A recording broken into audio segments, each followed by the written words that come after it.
The day I was diagnosed with cancer, I decided to plan a spontaneous trip for myself. I had wanted to avoid everyone, but I never expected to bump into my ex-wife the moment I stepped off the bus.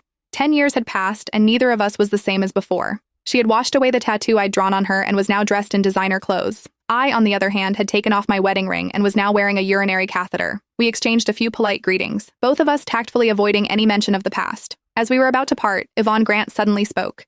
"Nick, do you still hate me?" I gently shook my head and replied frankly, "I stopped hating you a long time ago. I simply didn't have the energy or the time for hatred anymore. In the last moments of my life, I just wanted to see the cosmos flowers blooming across the grasslands." Winter arrived early in this region, and the August wind already carried a biting chill. Our car hadn't arrived yet, and Yvonne glanced down at me before silently unwrapping her scarf and draping it over my shoulders. The scent of perfume mixed with cigarette smoke washed over me. It was Harvey Scott's signature scent. I sneezed, politely declining Yvonne's offer. "No need to be so polite, I'm allergic to cigarette smoke." Yvonne seemed a little surprised. "Isn't your favorite?" She trailed off, stunned for a moment, and took the scarf back without another word. Instead, she just quietly tilted her umbrella slightly more in my direction. We're long past the age of recklessly getting soaked in the rain together, and we've also lost the right to share an umbrella. I didn't want to linger with Yvonne any longer, so before she could speak again, I quickly ducked into the taxi waiting nearby. The taxi driver, who had been watching us while cracking sunflower seeds, joked with a laugh. "Hey mate, looks like someone's trying to flirt with you. She's a pretty one. Aren't you going to consider it? She's been looking back at you ever since she left the station until you got into the car." I took 2 pills from my bag and shoved them into my mouth, answering somewhat indistinctly, "No, I'm not considering it. That woman is my ex-wife. We divorced 10 years ago." The driver was taken aback, scratched his head in embarrassment, and deliberately changed the subject.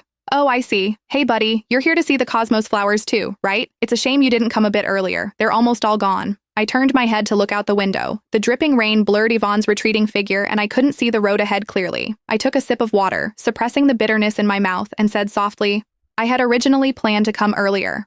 But my mom passed away in June and I was the only one left to handle things, so I couldn't get away. In July, I had to undergo chemotherapy, which is why I couldn't find the time. I kept putting it off, and now, here I am." After hearing my explanation, the driver fell completely silent. He stammered for a while and finally just quietly paused the meter in front of him. Seeing this, I couldn't help but laugh out loud.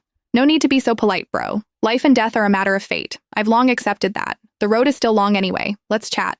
Ever since I got sick, everyone looks at me with pity. They felt sorry that someone my age got struck with this disease and that I have no one by my side to care for me. Actually, I didn't really care anymore. I figured it out when Yvonne and I got divorced that year, that life was just like this. Whether it's good or bad, you have to live it. You didn't get to choose. The driver gave a forced smile and nodded awkwardly. After much hesitation, he cautiously asked, "Well, young man, why did you and your ex-wife get divorced?"